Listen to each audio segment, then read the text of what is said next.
Through history, imperialism and colonialism have played a major role in shaping the world. From the 15th to the 20th century, European nations expanded their territories, seeking wealth, power, and influence. But what were their motivation and how did they justify this action? Let's dive into the European perspective on imperialism and colonialism. The age of exploration began in the 15th century with Portugal and Spain leading the way, driven by the desire for gold, glory, and the spirit of Christianity. European nations sought new lands. The Treaty of Tordesillas in 494 divided the war between Spain and Portugal, setting the stage for European colonial rule. By the 19th century, European imperialism reached its peak. Britain, France, the Netherlands, and Belgium competed for control over Africa and Asia. The Industrial Revolution fueled the need for raw materials, and colonials provided cheap labor and new markets. But Europeans did not see their exploitation as mere economic exploitation. They justified it through ideologies such as the white man's burden.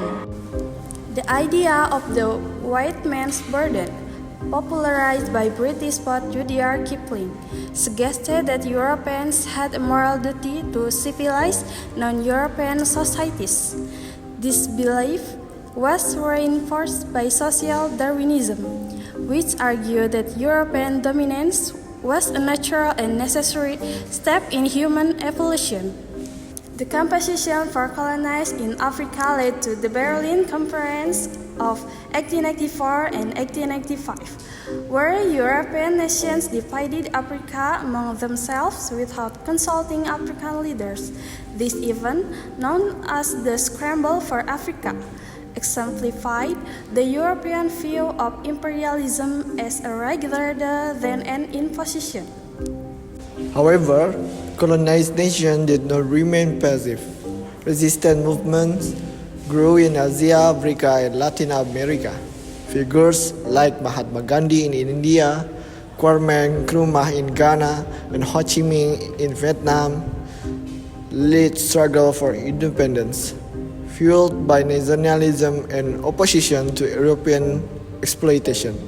The two world wars significantly weakened European powers, accelerating the decolonization process. After World War II, former colonies fought and gained independence, reshaping global politics. By the late 20th century, imperialism in its traditional form had largely ended. Took economic and political influence from former colonial power continued.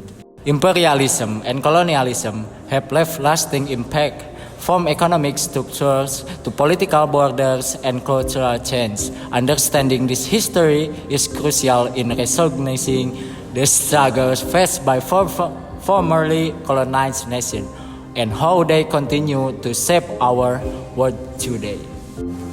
By studying history, we can better understand our present and build a more just, equitable future. Thank you for watching.